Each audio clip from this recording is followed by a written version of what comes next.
Well, will he or won't he? The countdown is on for whether President Biden will actually forgive student loan debt. A decision is expected soon, so who would qualify and what would it look like? Joe St. George tells us more.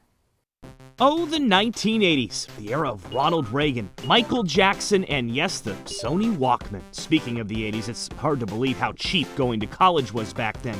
In 1988, if we adjust for inflation, the average yearly cost of tuition at a public college was around $3,100. Last year, it was over 10 grand. Private universities are close to 4 times more. No wonder the typical college debt in this country among borrowers is around $30,000, which brings us to a popular debate happening in offices and cubicles around this country.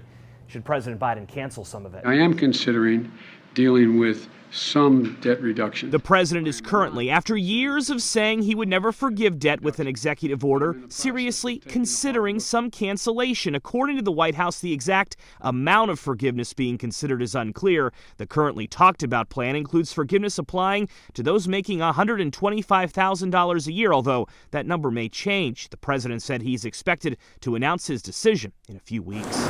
Here in Washington, a lot of progressives say debt forgiveness will be popular and that it will help a lot of people. While that is true, it's also true that a lot of people will not benefit from the policy and that plenty of uncertainty will exist if it happens. According to data from the Federal Reserve, if 10 people are in a room, 4 will have gone to college. That means 6 never got a degree. How will they feel about this use of taxpayer resources? Not to mention, a recent survey found 47% of Americans who had student debt at one point had completely paid off their loans.